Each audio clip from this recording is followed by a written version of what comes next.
Well, we're here again. Very warm welcome to you all. Future Work Scotland, welcome to our April event. Well, the year is really flying. And we did talk a little bit about the glorious weather that we're getting here in sunny Scotland. Kind of rare, so we do like to make the most of it. So we might have lost out a little bit in terms of audience with the good weather, but that's not unusual. And the snooker championships are also on. So for those of you who've been here before, a few familiar faces, welcome back. If this is your first time with us, very warm welcome to you. Thank you for joining us, and we've got a great session in store for you all. Just the usual formalities, code of conduct type stuff. We keep it very simple here at Future Work Scotland. We just ask you all to be respectful to one another. We want everyone to have a great learning experience. If you could just all bear that in mind and keep that front and center as we navigate through the session.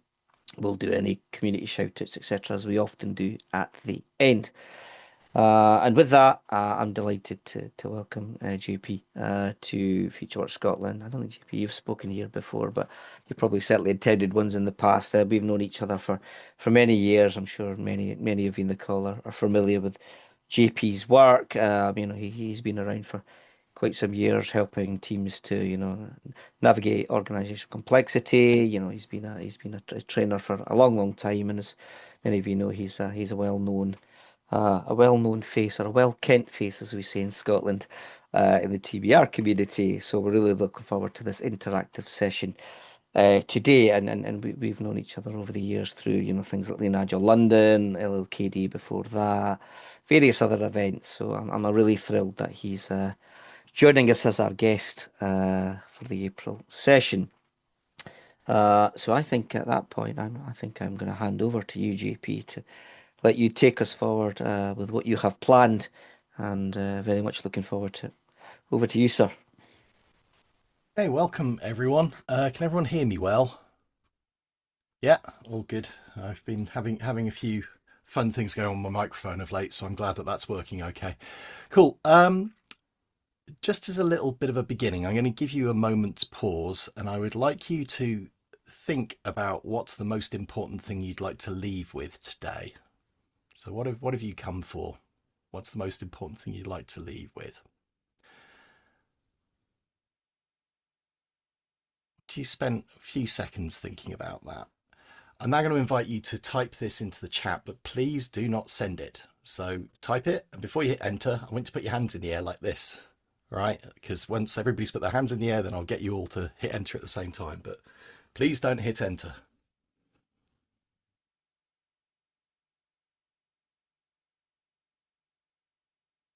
Fantastic. Thank you, Gabby.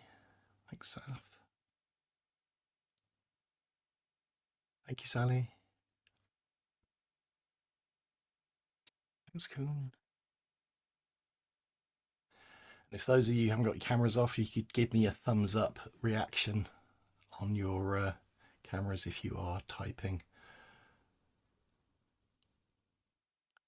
Okay, right, I think we've given them enough time. Right, I'm going to count down from 3 to 0. When I hit 0, I'd like you to hit enter, please. Okay, so 3, 2, 1, 0. So, great, we've got a bunch of different ideas coming up there. Could you just take a moment or two to read through what other people have written?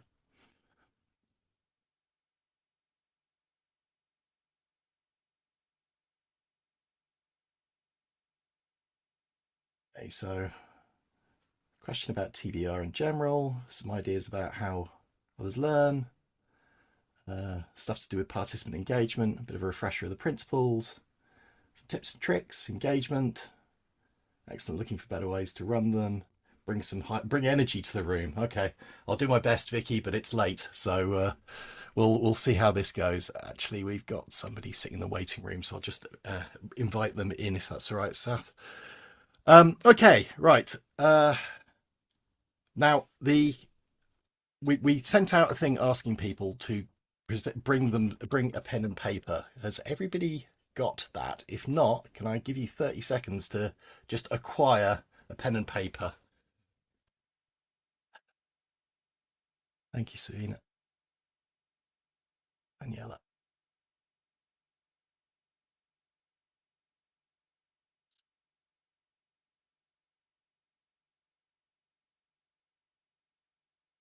Just give everybody a moment to come back.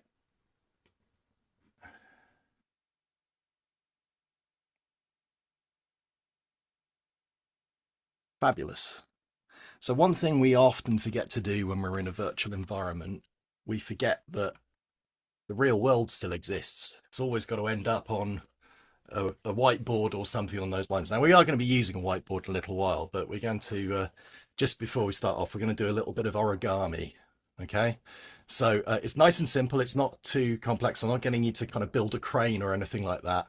We're just going to do a little bit of fairly simple folding. So if I could get you to take your sheet of paper and fold it in half like that, please. Just as a starting point. Nice and simple, I hope.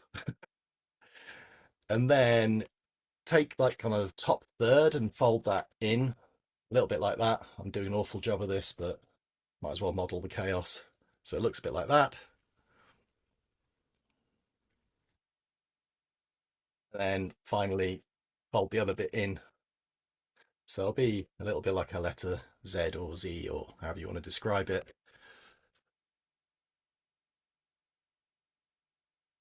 And then when we open it up, you'll see that we've got 6 creases. Well, rather 6 boxes kind of separated by creases. So once you've done that, I'm going to invite you to quickly with your pen, just draw lines along the creases. So you will end up with something that looks a bit like that.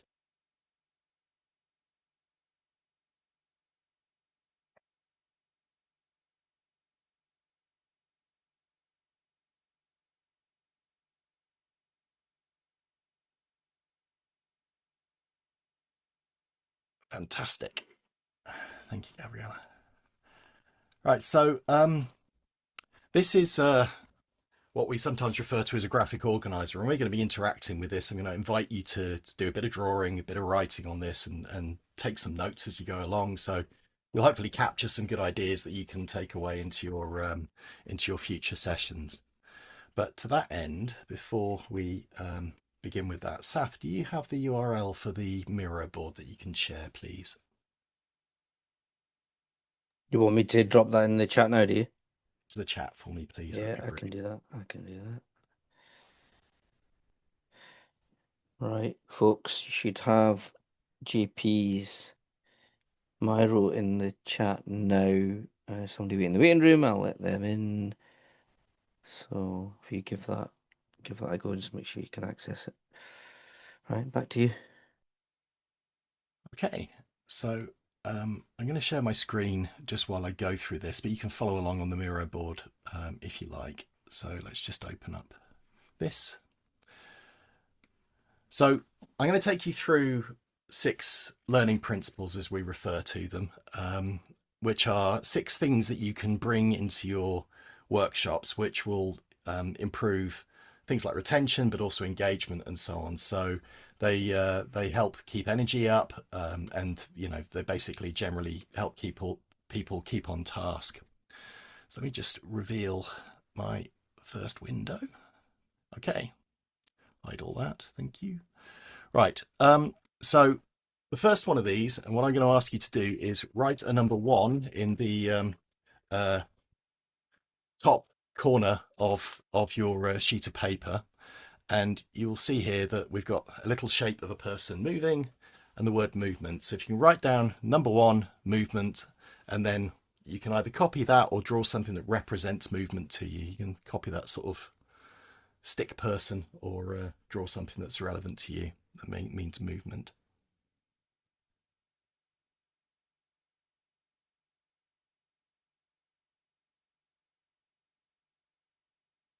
If you can give me a thumbs up once you've done that, that'd be brilliant, please.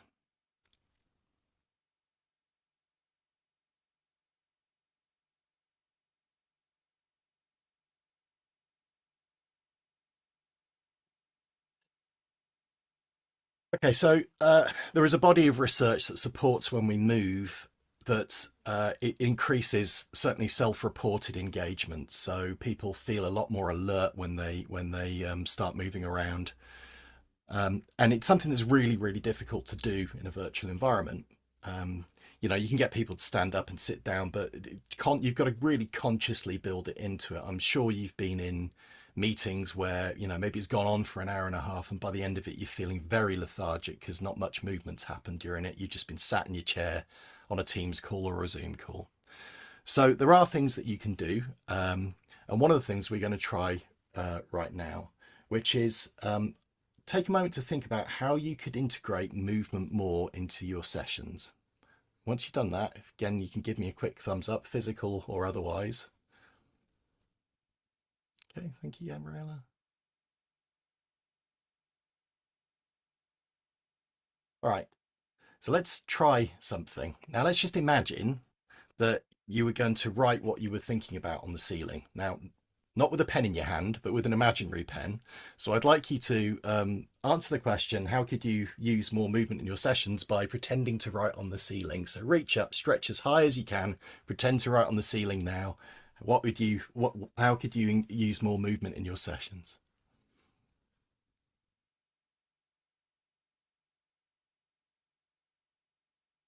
Okay, so we refer to this as ceiling writing. We don't suggest people literally write on the ceiling, but this is one way that obviously you can get people to do it, give people a reflective question and get them to do some form of movement that represents it. One other thing that we sometimes do is, maybe getting people to stand up or sit down in response to a true or false statement, or you might get people to, give you hand signals, all sorts of things like that. Other ideas you might try, and we always do this. We always integrate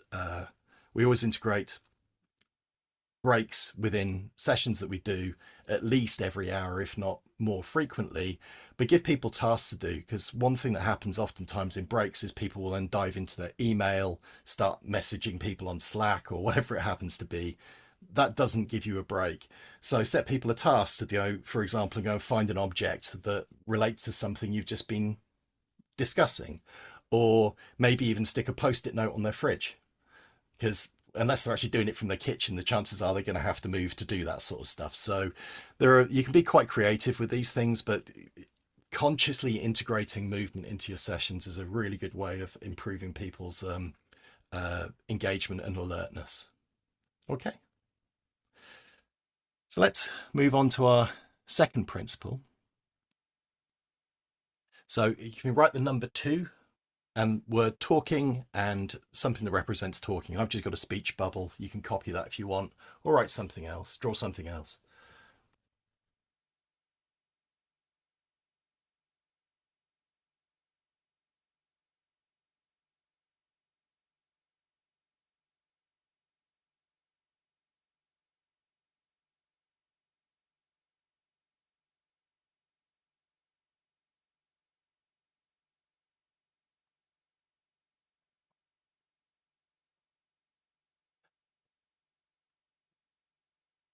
Okay, so what we refer to when we're saying talking here is not the person who's running the session talking, it's getting the participants of the session talking, because I can talk till the cows come home and it's not going to be particularly engaging or helpful to you.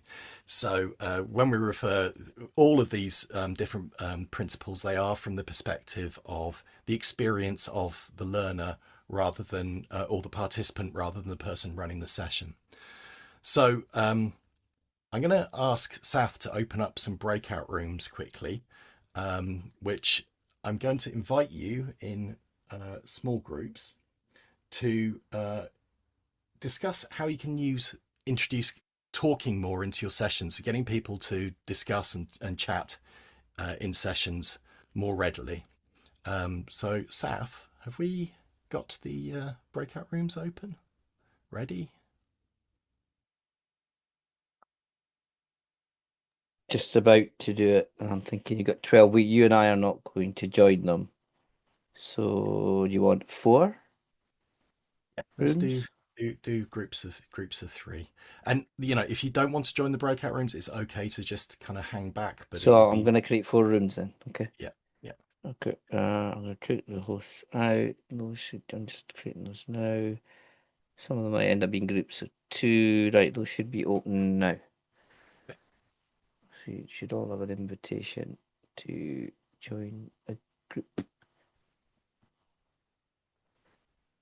Okay. You okay to pause the recording, Seth? Yes, I will do that. Thank you. Right. All right. Well, welcome back, everyone. Hope you enjoyed the conversation. Back to you, JP. Hopefully you got some ideas from that from each other.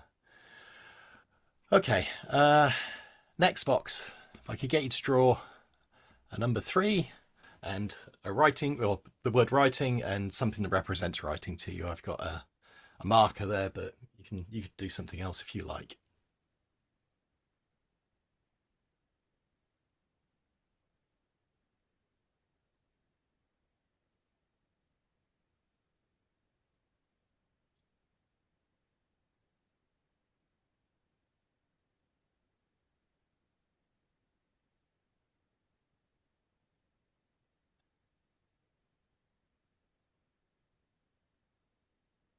So writing is a really important way of us synthesizing what we're doing. One of the great things about it is because we generally can't write at the speed that the person's talking, we have to turn it into something which makes sense for ourselves when we capture it. So giving people time to write, and you may have noticed I've been pausing and saying do all this stuff, and I've not been talking over the top of you while you've been doing that, or at least I've been trying not to. It's really important to give people time to take notes, because otherwise they're focusing on the writing, they're not listening to what's going on, they end up distracted, and you don't end up with the best outcome, the outcome that you want. So I'm going to invite you to, in that box, take a moment to think about those first 3 principles. We've got movement, talking, and writing. How do you currently use those in your sessions, if at all? And write that down in that box. So I'll give you about a minute or so to do this.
Always feels a little bit excruciating leaving dead air like this on a virtual session. I'm sitting there going, I must talk, but giving yourself the space and to not the permission to not do it is a challenge. So one thing that it can be useful to do is asking questions, giving people the space to talk and just space to write and think about what it is that they want to do, reflect on what they're doing. And in a moment we'll be talking about shorter as a concept, but breaking up pieces of delivery or even conversations and giving people time to think and arrange their thoughts. It gives people who are more considered thinkers better space and better opportunity to participate when they're able to gather their thoughts and have the time to think. And often those contributions are some of the most valuable you will find in a workshop, rather than people like me who will just talk about anything with the utmost confidence for no apparent reason whatsoever. So it's something we often do. So what you've been doing, I've been asking you to write things down as we go along. We refer to that as a quick write. If you give people moments of reflection, maybe it's a sheet of paper with pre-written questions on, you give them time to write that out. We sometimes refer to that as a learning log as well. So that's something that you could try to use when you're running a virtual session. Okay, let's go with the next one, which is images and words. And I've got a little camera to represent that. Again, draw something that's relevant to you, and please write the number, put a number 4 in there as well.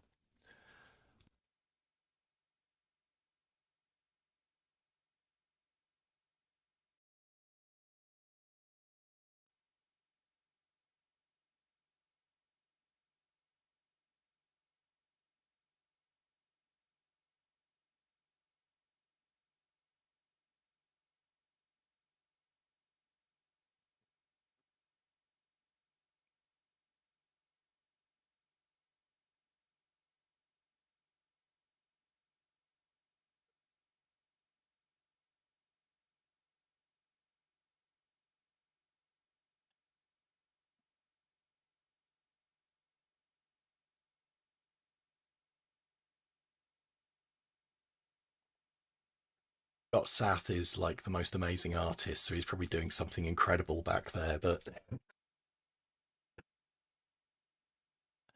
so the reason we've got images and words is when we have images, congruent images with the right words, and I don't mean like 10 bullet points and a cat or something. I mean, people love to put cats in presentations. It's actually a really bad idea because people end up having to figure out why you've put the cat in the presentation rather than focusing on the message.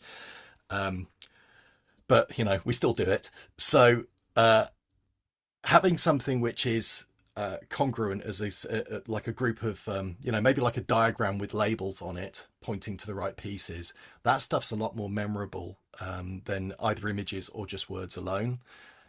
There's something called dual coding, which is basically we have like kind of two ways of taking in uh, sort of two channels of encoding information, and there's like this sort of graphic and the graphics and words are when we do them together, we taking advantage of this, and it helps us remember things better.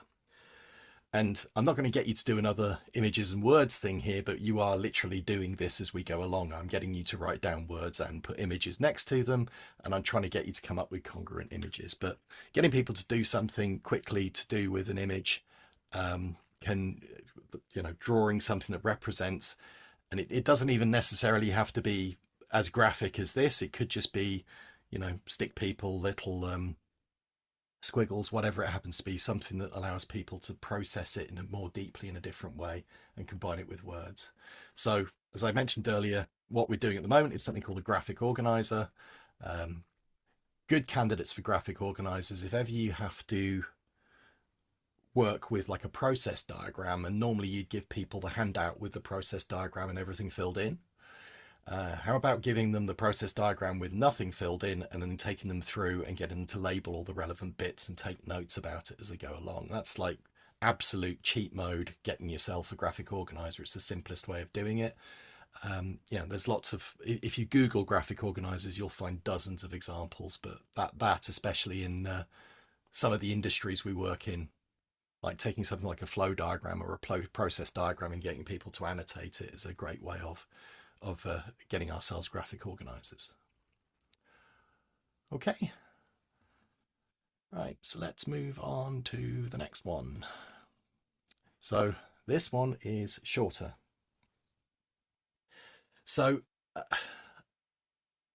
at around 10 minutes or so, our attention starts to wane quite heavily if we are doing the same thing for that period of time. And in actual fact, it seems to be getting a little bit shorter even because people just scrolling, they just want this instant fix all the time with things. So because of we're almost being trained to do that. There's also an element here of if you end up with somebody talking at you for 10 minutes, that's a lot of stuff to hold in your brain without processing.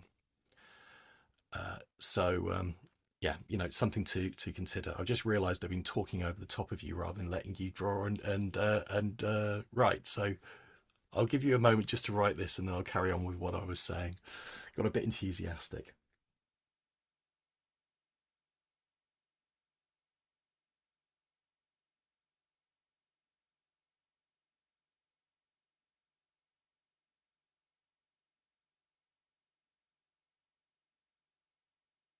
I get a thumbs up from you when you finish doing your drawing and your writing, please, and I'll try again. Thank you, Kylie. Thank you, Kuhn. Thanks, Sally. Thanks, Seth. Thanks, Savina. Okay. Thank you, Daniela.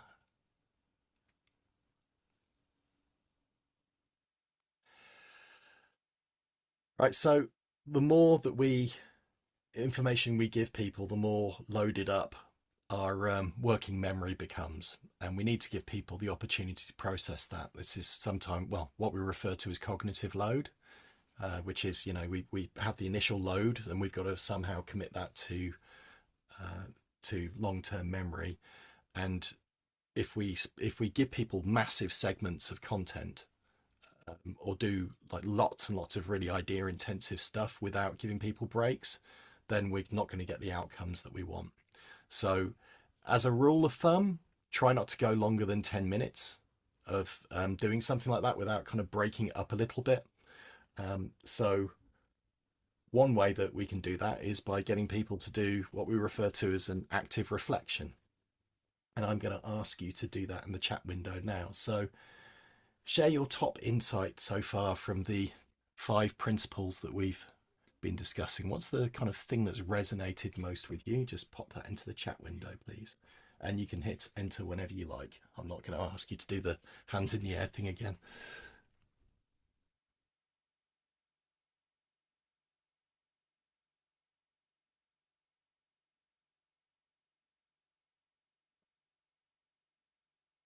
So this is not a chat storm thing. You're happy for us to share? Just go right ahead and share.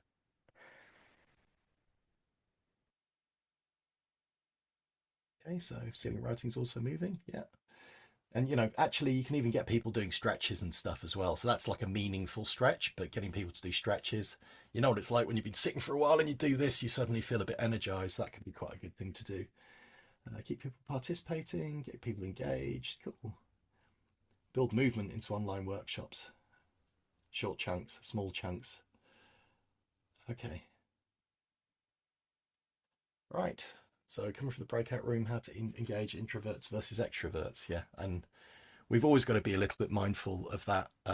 Oftentimes we build in, when we've got a bit more time, create things like this, giving people the right to pass on activities and so on is a really important thing for helping people manage that. So thank you for sharing that one.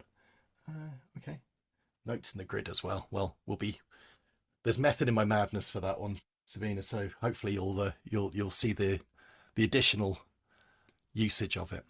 Okay, I'll try not to talk over the top of the last one. All right. Do shout if I do. Right, so I've got a Roman numeral 6 here. If I can get you to write the word different and do something that represents difference. I've just kind of got multicolours on a thing there, but you might be able to come up with something a better idea.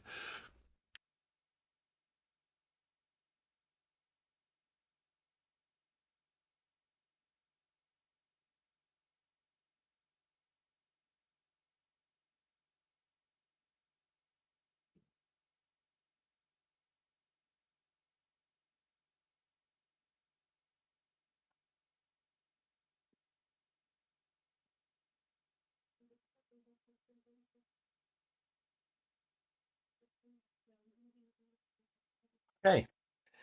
Now, what I'd like to get you to do is now write the word different using your other hand.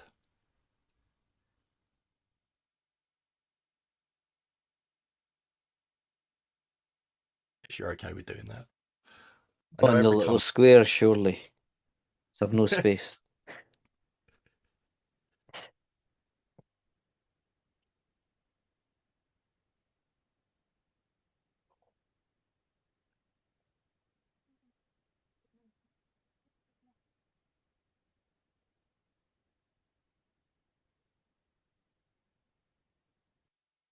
Right. How was that as a challenge?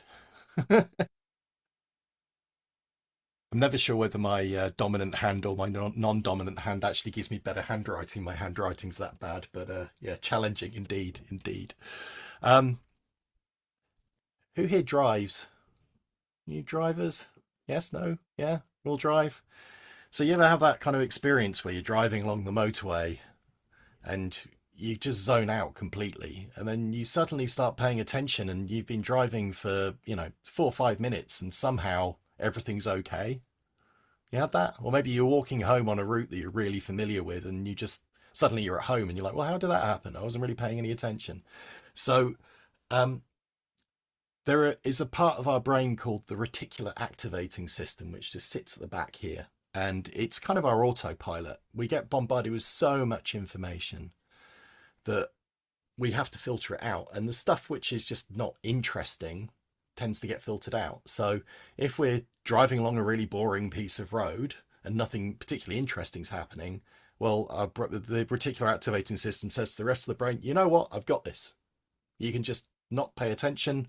I'll wake you up if we need some emergency action, until somebody pulls in front of you and you slam on the brakes and suddenly you're very alert. Now, the problem that we have is that if we do everything the same in meetings, I don't know if you've ever been in a meeting with someone who's just got a monotone and they just speak to you the whole way like this for hours and hours, and it's just really hard to pay attention. They could be saying the most interesting stuff in the world, but because of even just their tone of voice being exactly the same, you're going to fall asleep. And even if it's not the monotone, if the same person's speaking over and over again and you're not doing anything, then what can you do?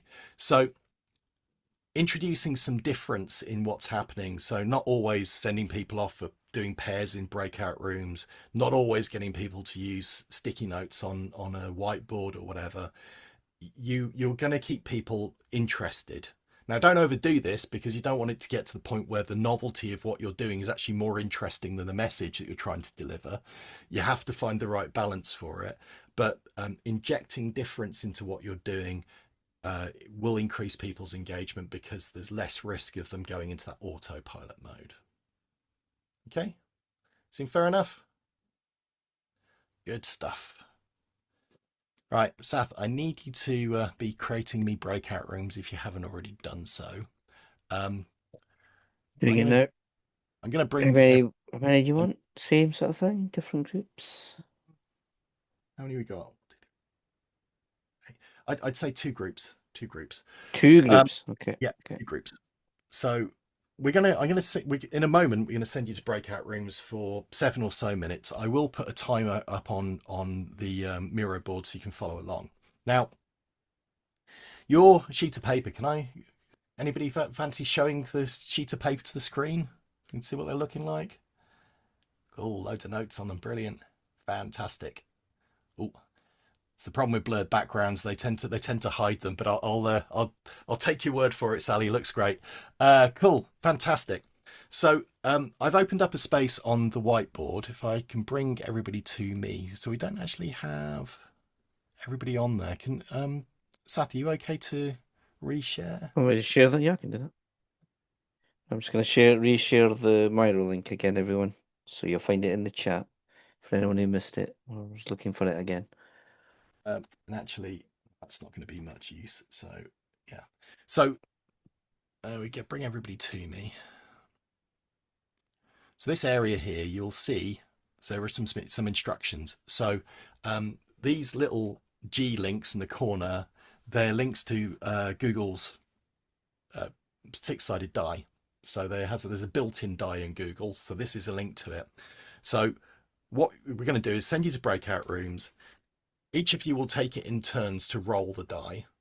And when you roll the die, you'll get a number from 1 to 6. And so you've numbered your ideas 1 to 6.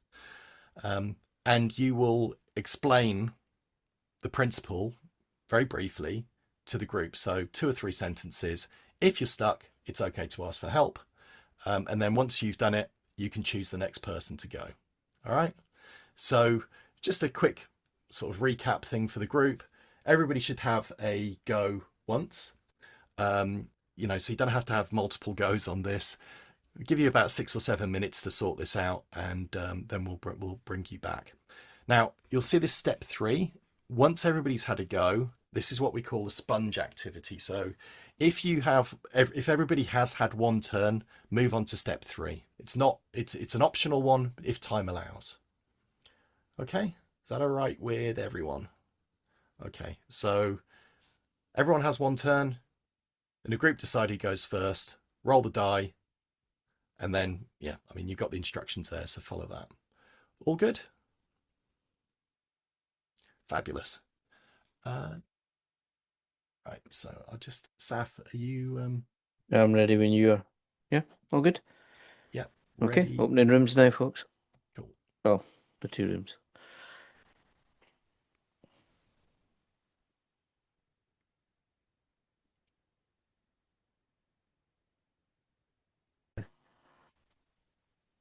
Welcome back, everybody. I hope I you do found wish there that was a fun. nicer way of dragging people back from breakout rooms. It can be a little bit like, whoa, Just hold don't. on a second, I've just been yanked back in here. So how was that? Were you happy with your explanations? Yeah? Good stuff. Good stuff. Okay, so that leads us on to our final little thing that we can do, um, which is I'd like you to think about a concrete action you're going to take with what you've learned in this session. I've got two tasks for you. The first one is to grab yourself a sticky and write it down here.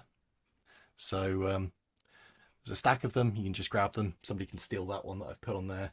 What concrete action are you going to take with what you've learned in this session?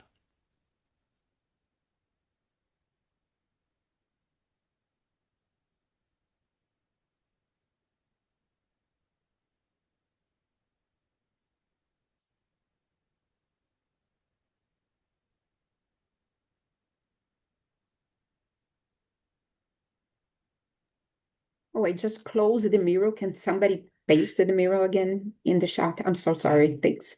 Thanks. Oh, yeah, you got it twice.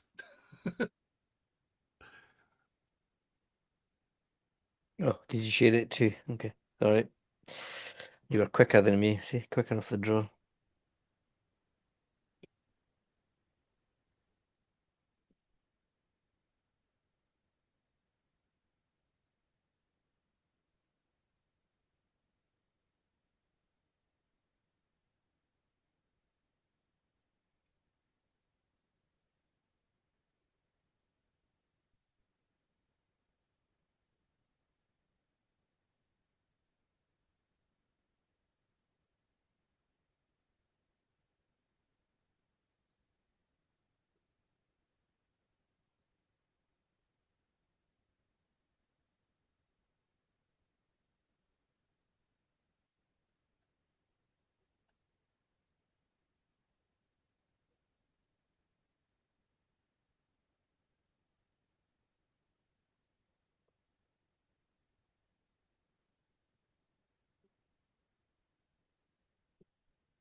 Okay, so if everybody's had an opportunity to write something down, I'd like you to copy what you've put on that in your sticky, open up an email client, and I want you to schedule send that message to yourself for in 30 days' time. So just create a new email and schedule send it for in 30 days' time to yourself. If you want to put a friendly little message saying dear me of the future, don't forget to do this, then that will also help.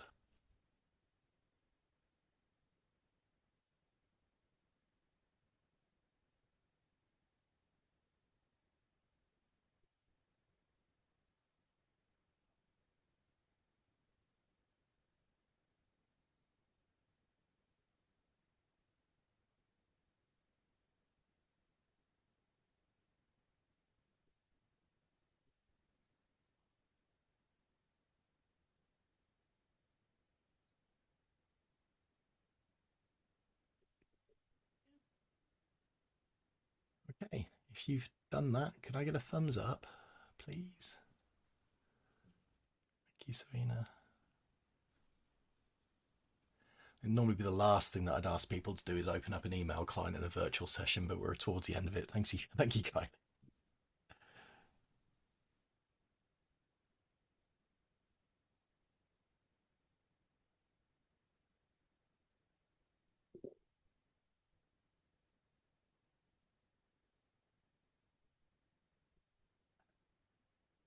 Okay. So one final little thing, which is if you want to track me down, I've got this is how you can find me online. So you've got my LinkedIn there. The link below it is my newsletter, which I send out weekly. There's also my email address there, and if you are interested in learning about TBR classes that we're running, training from the back of the room classes that we're running, which all of this was based on, then you can find out more there. I have got a class lined up in London in September. I am planning on running a class in Edinburgh, but we had to delay the previous one because I got a bit swamped with things. It's either going to be kind of early summer or it'll be early September. I'm going to get the date together for that. If you are interested in it, then please just drop me an email, and as soon as I do have something a little bit more concrete, I will message you about that. So just drop me an email here if it is something that would interest you to join. It would be an in-person class in Edinburgh that hopefully we'll get running sometime soon. Well, we will get running sometime soon, just need to agree a date on it, that's all. So with that, thank you very much. And do we want to move over to some Yes, Hey. do thank you for that. That was great. Some great refreshers there, and clearly some nice new little nuggets that everyone's taken away to try and encourage themselves to build those into their own training and facilitation. So that's super cool. So thanks for doing that, JP, taking us through it. It was really good. Really enjoyed that. We do have quite a lot of time today, so that's cool. If we don't have a huge bunch of questions, I'm also happy to wrap things up a little bit earlier. So take your opportunity to pick the man's brains while he's here is what I would suggest. Given all his extensive experience in delivering training and facilitating and everything that comes with that. We've all done it. We've all made the mistakes. There's always lots for us to all learn. So, questions for GP. Sabina, you had your hand up first, please. Cool. Thank you very much for that. It's a good refresher for some of the things and building more of some of it into different modes. Like you might do some things naturally in person and you might do it a bit differently online, but actually your principles hold for both. One of the things I was going to ask you about, because it came up in something I did previously, where for a particular group I was working with, when we were coming to design the workshops, one of the things was that something like a Miro board is too much moving around for them as a autistic-led charity, and taking more time to use text because text was more meaningful and more accurate and more and the time in between sessions and using that for certain things. So it's just something that occurred to me is it's not one size fits all, and that some of how we might do some of this will suit some people and somehow other things might not suit the majority of a particular group. So I was just wanting to kind of get your thoughts on how you kind of co-design or plan some of that and what's going to work for different groups you've worked with. It's a really valuable thing that you bring there. When we're designing things, there are two first questions we have. One is what's the topic, and two, who's your audience, right? So, and that's like the very beginning thing.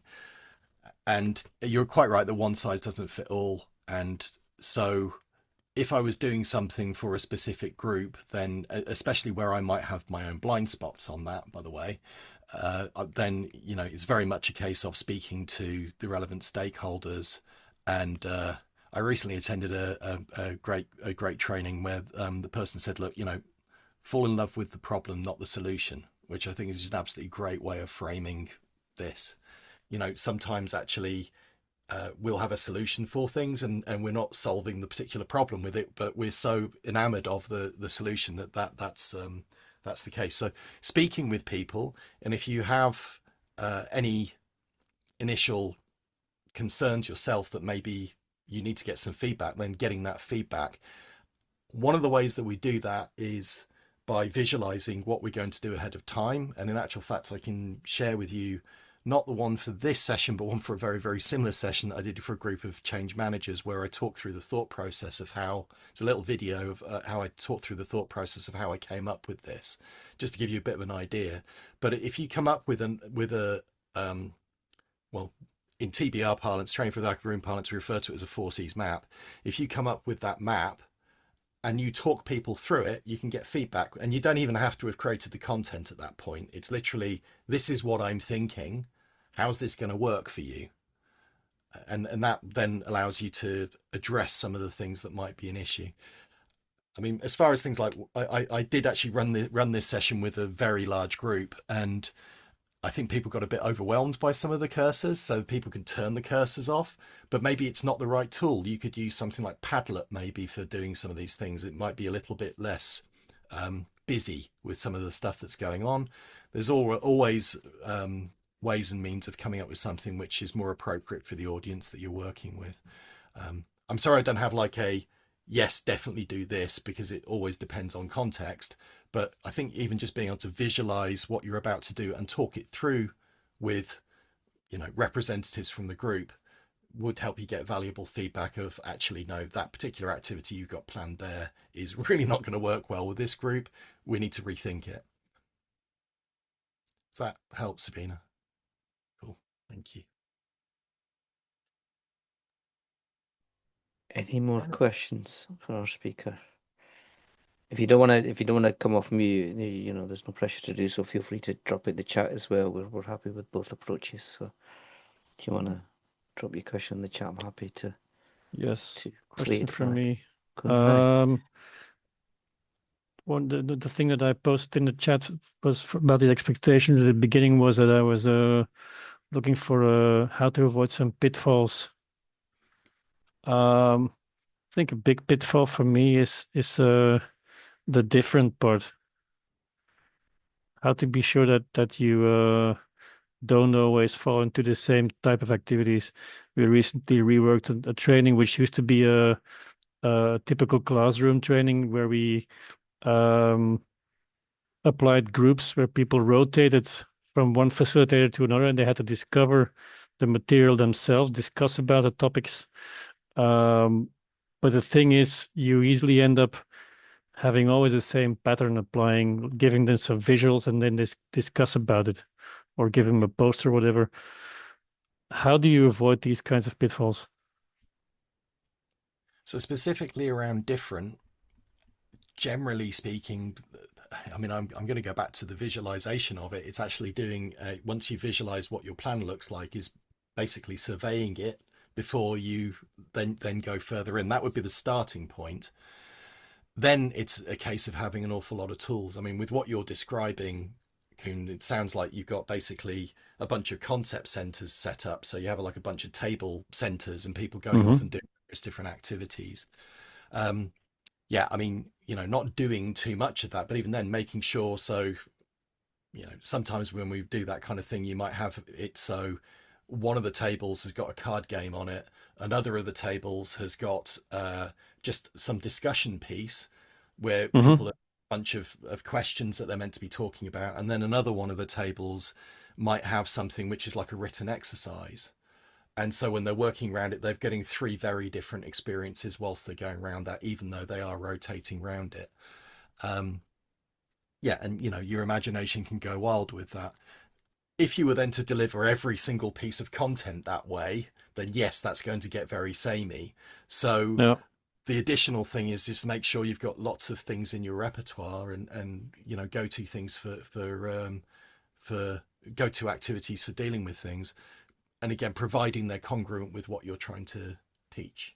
Because one thing that we sometimes do is, or sometimes people do, is inject fun and it doesn't make sense. So people are like, yeah, I had a brilliant time, but I can't really remember that. And I don't know how to do this. They come away having had a wonderful experience, which is great. But fun for fun's sake doesn't help. It's got to have purpose with it. And we want people to have fun in our training. I'm not saying don't put any fun in there. It's just make sure that the fun is congruent with what's trying to be transferred. Does that help answer at all? Yep. Thank you. Okay. Good stuff. Any others?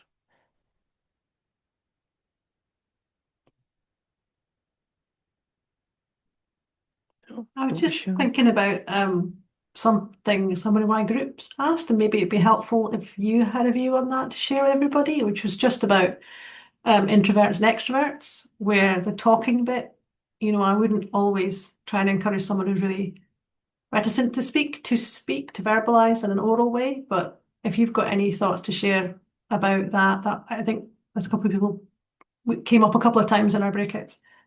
So generally, again, when we're trying to, so there's a couple of things about introverts and extroverts. It's a bit of a continuum, and as far as my understanding of it is concerned, some people are introverted in some environments and extrovert in others, and vice versa. So with all of that to one side,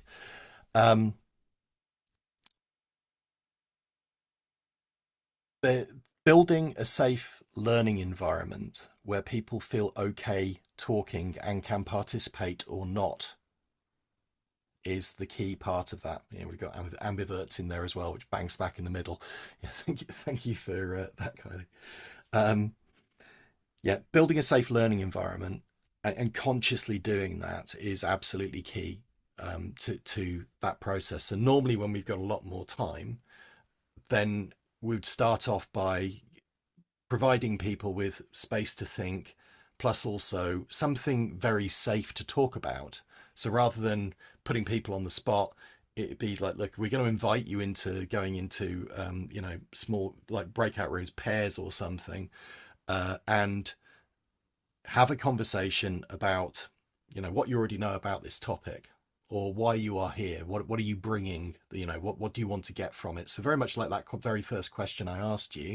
At the end of the day, if you voluntarily come to something, then you are going to have that. What's in it for you? That's a common thing that people have, and getting that kind of I'm feeling safe sensation being built over time, plus also giving people the right, as I say, the right to pass. So if they really don't want to go into a breakout room, normalizing that that's okay as well. I don't recall, certainly in a more formal event like a training course, often are getting people going, yeah, I don't want to participate in this at all, because you give them something really simple to kind of speak about, then people are more likely to do that. Where you run into trouble is where you start putting people on the spot, or you get people to just make small talk, because like that's just horrible to do. So give people something in common to speak about, and that's a lot easier than you think when you're running a workshop of some description.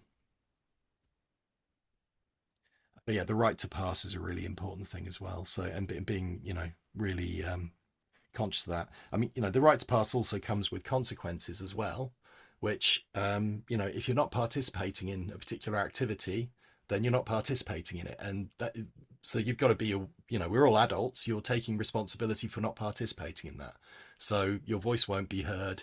You might not pick up as much from it, all those kinds of things. But that's kind of okay.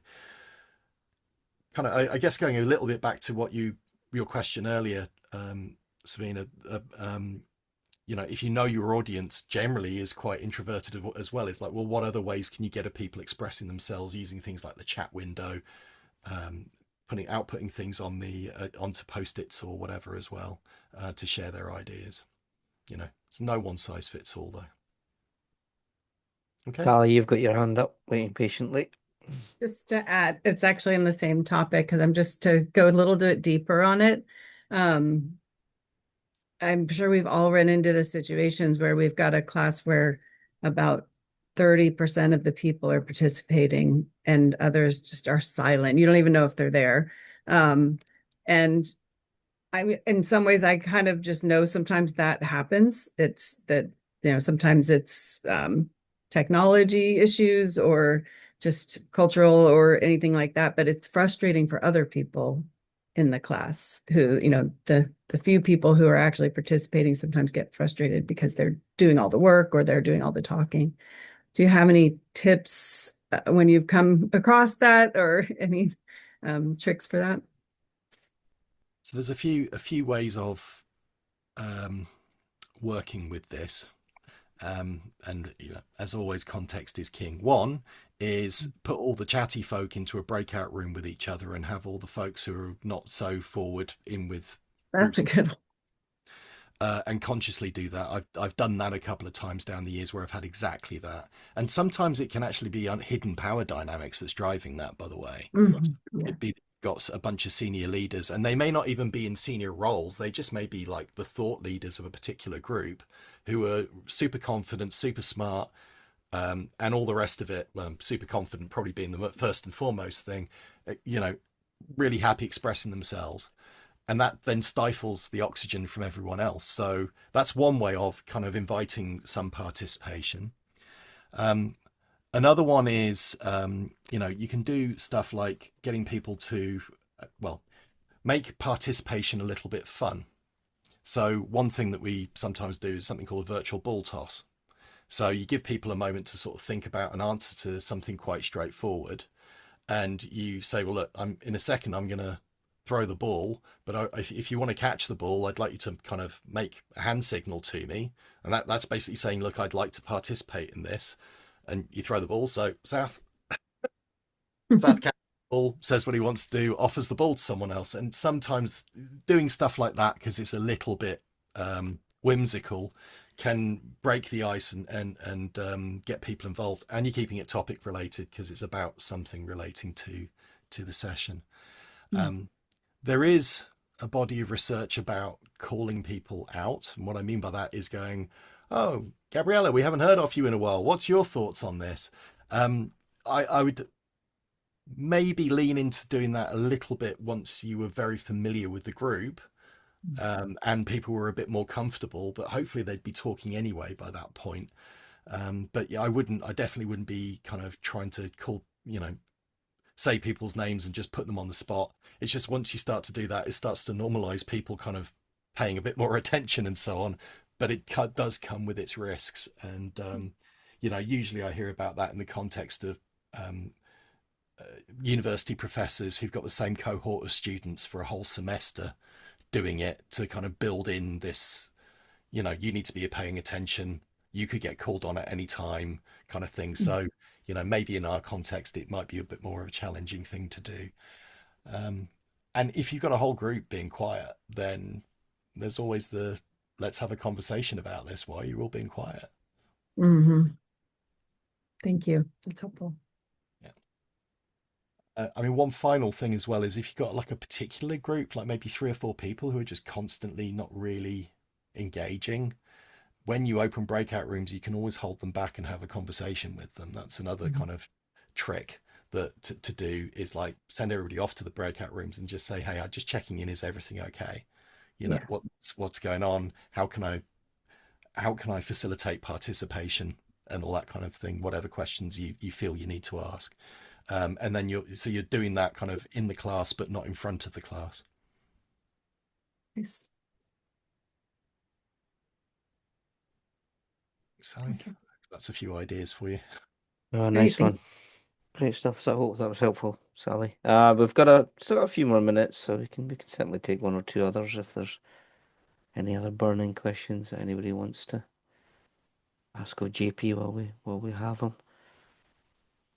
JP, if we use this 6 principles in a meeting, how do you think we can apply them? Give me a bit more context. What do you mean by in a meeting? I don't know, because in a meeting, for instance, nobody's gonna move. Also, I mean, in a meeting, it's not normal, okay, to have a movement in a meeting. And our desire is to be shorter as much as we can. I mean, we can, have some breaks between some topics.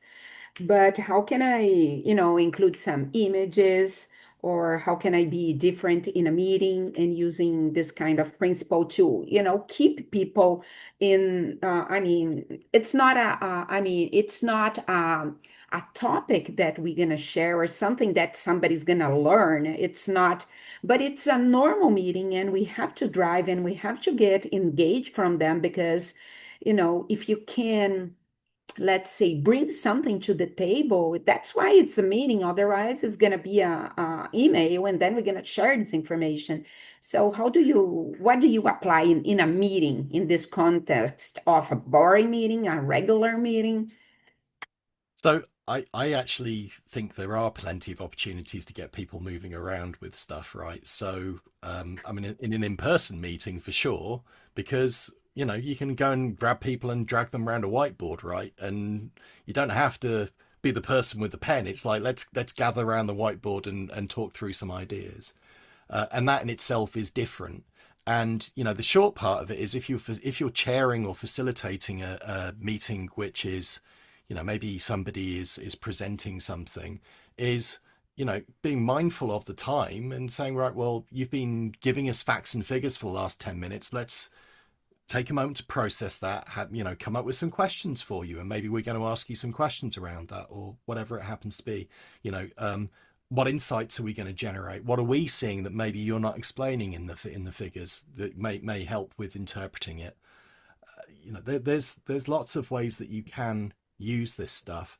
And the top tip is, with a lot of these things anyway, if you're getting people to do different activities rather than just listen to somebody bang on about the latest sales figures or something, that in itself is going to be different. You're going to be introducing shorter activities as well. Most of these activities are shorter. You can get people to do capture their own notes in a graphic format if you invite them to do that. Giving people time to write down their notes and actually time to think, and they can also share that by talking to each other. So I think there's always opportunities to do it. Often the thing that limits us from it is fear of actually breaking norms. So I know from my own perspective, it's like, well, actually I'm in this very serious meeting, and the way that this works is somebody in a suit is going to talk at us for an hour, and we'll get handouts, and then we leave the room and we've been told what to do. Yeah, I mean, most people will probably end up switching off during that. The fact that we've got that norm of what that looks like, we've got to break beyond that ourselves to make that happen. Again, if you're chairing or facilitating something and someone's going to be coming in and doing that, having a conversation with the person who's going to be delivering beforehand to see what you can do to sell it to them from the perspective of, look, you've got this really important message you want to deliver, or you've got this really important thing that we want to discuss. We need that to land, so it's really important that people are engaged. Here's how we do it. Thank you. That help? I think sorry, can you hear me? Yes, can. I think it's, if a regular meeting, what I was suggesting in one of the breakout rooms is that you can, if it's a team where you lead, for example, you can ask if the meeting is weekly, everyone to chair 1 week the meeting. So even if you have to give your message, so if each person is chairing, so they have the opportunity to start the meeting, and then I think it's something that I find useful. Thank you. Yeah, that can, because that changes the dynamic every time you do that. So that's a really great idea, Daniela. Sath. Great stuff. Yeah, I normally try not to ask questions if at all possible to leave space for the group. But I do have a burning one on this occasion, and since you're here, I thought it would be fun to just explore it a little bit. So we've talked about, introverts and, groups and sometimes more dominant characters. What if you're running, some kind of, a training session of some description, and somebody's genuinely like really, really disruptive, and other people are struggling with that individual? You've probably seen, something like that at some point, a notable dominant character or someone who you can't, get to agree, or he's even letting you facilitate effectively. What do you tend So, what do you tend to find works there rather than having them physically escorted off the premises? well, in a virtual environment, coming up with a working agreement especially if you're running something over a bunch of times and holding people accountable to that. And then if they are being really, really disruptive, I mean, it's the same trick with the breakout rooms. Send everybody but them to the breakout rooms and then just kind of inquire what's going on with curiosity, right? Because they could have a very good reason as to why they're behaving that way. Um, there was one time that Jose and I got Zoom bombed whilst doing a live webinar, and that was a horrific experience. And there was that person was there to cause chaos. They were not there to disrupt. They were there to be as offensive as they possibly could be. And the crazy thing about that, when that happened, it never happened to us before, and mercifully, it's never happened since. But when that happens, you go into this absolute tunnel vision of I have to solve this problem, and you end up doing all the wrong things. So we had everything open for sharing. This person was playing just the most obscene noises down the over the top of the Zoom. They were drawing what could be best described as schoolboy toilet graffiti all over the screen. Just really being very obstructive and deeply unpleasant and racist and homophobic and all the rest of it as well. And the simple thing to do would have just been to have basically locked down the security, locked down all the screen sharing. This is before Zoom had that as the host tools where you're able to do it. So there wasn't just like one button you could hit, but we could have just turned off the things and while we figured it out. But Jose was desperately trying to get people into breakout rooms. I was desperately trying to identify who it was.